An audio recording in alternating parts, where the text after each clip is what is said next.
everybody, it's Stevie. I thought I'd start off today with a little information about what we're going to be baking, which is cornbread. All of the food we eat has some kind of historical origin. The food we eat today may not be the same as the food we ate 100 years ago, but as we evolve, so do the foods and recipes we make. While we have been home, many parents have taken on the role of teacher to their children. Cooking and baking can be a great way to teach your children about mathematics, chemistry, history. Today I decided to give you a brief history of what we today call cornbread. Corn has always been an affordable and plentiful vegetable/grain. It grows best in warm climates close to the equator, known today as Central America and the southern United States. Corn has been a staple in the southern U.S. and Central America's food for thousands of years.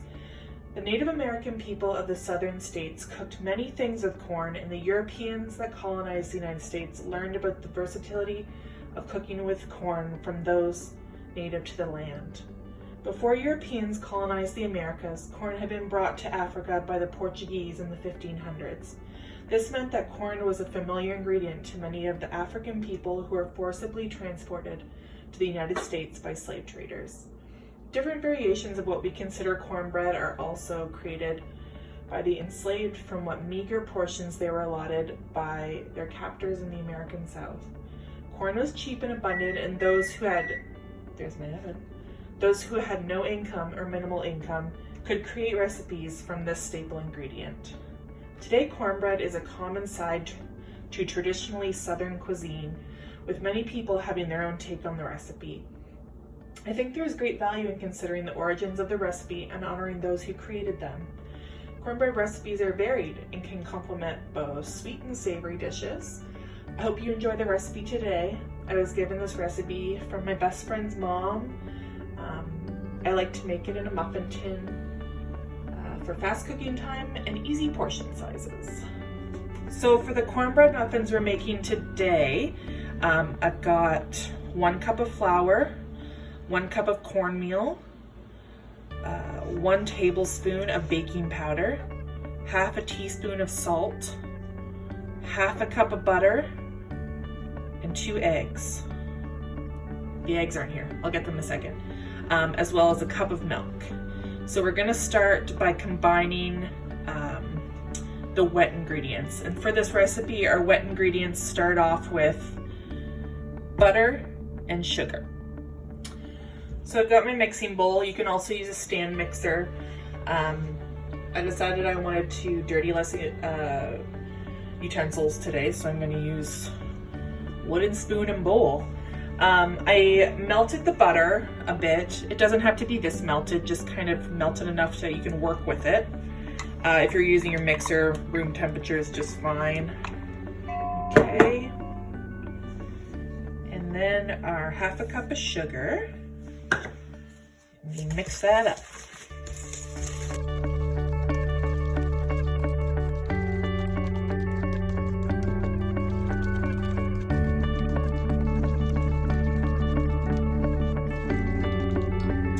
Okay, next step, I'm gonna add my 2 eggs.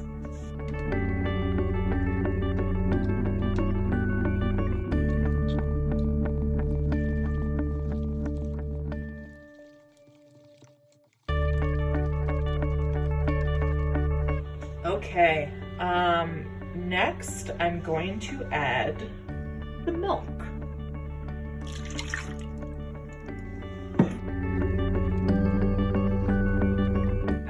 Next, we'll add the cornmeal, 1 cup of cornmeal, half a teaspoon of salt. We've got our baking powder. I'll give that a mix and then I'll slowly incorporate the flour.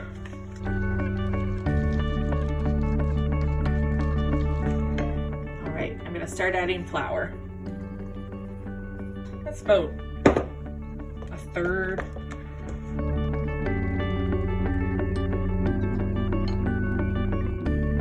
All right, that's looking pretty good.